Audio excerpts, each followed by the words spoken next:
Okay. Now, I'm going to move on to I've got one other area that I want to touch on, and that is medication.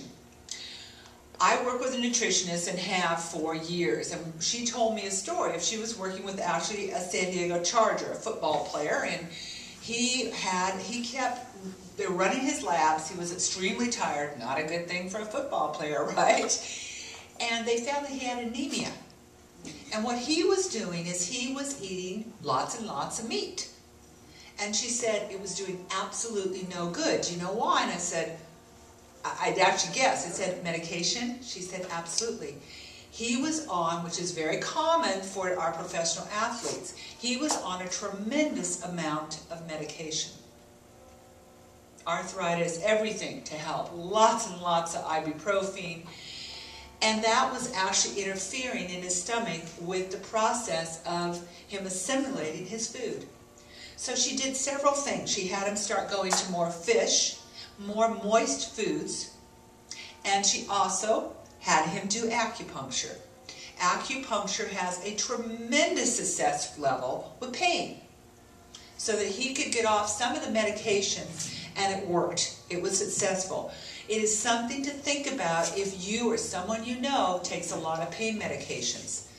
They do absolutely interfere with digestion. So there's several things. You can take them with, definitely take them with food. You could get acupuncture.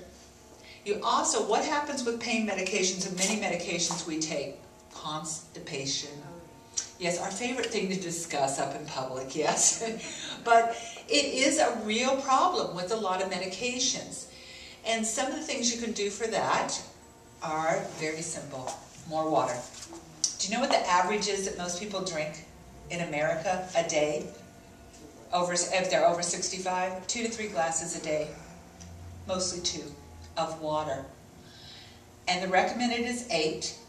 But unfortunately, as we sleep, and our body is repairing, our body's being repaired, we're actually dehydrating, we're losing water as we're sleeping. So the first thing we want to do when we get up is intake water. And what we really need is about 10 glasses, not 8, about 10. Okay? And you can accent that by having soups, applesauce, things that are moist, fruits, veggies. Things that, again, put more moistness into your body, because we know not only the medications, but as we grow older, guess what? We dry up a little. Would anybody attest to that? Of course not. Thank you. Okay. I certainly would. The last area that I want to mention, and then I'll pass it on to Dr. Kuhn, is antibiotics. Now, thank God we have antibiotics. My gosh, yes. What antibiotics do is they get rid of the bacteria, but they get rid of all bacteria. And we have good bacteria that we need to have in our stomachs, in our intestinal tract. We need them. So one of the recommended things that I learned, again, working with so many clients over the years, because a lot of our clients go on antibiotics, when you finish the series of antibiotics, at that point, you are pretty much missing all the good bacteria that you need in your stomach and your intestinal tract. And you have to start rebuilding it. And there are several ways of doing that. There's something called probiotics, which has been written up in many medical journals at this point.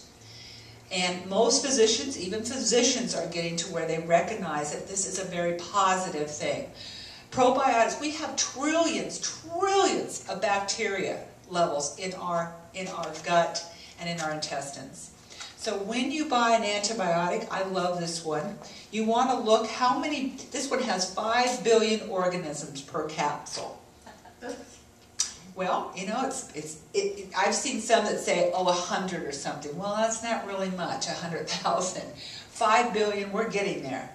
So taking these, I take these actually 3 times a day. But this is a type of probiotic. And it looks like I forgot my yogurt. My yogurt, I also, what we also do with some of our clients is they have yogurt every single day. And what is in yogurt? Oh my gosh, I'm so glad somebody else said it. Lactobacillus. Yes, it's a tough name. And bifida. Thank you. Yes, the 2 things that we want that help keep us healthy.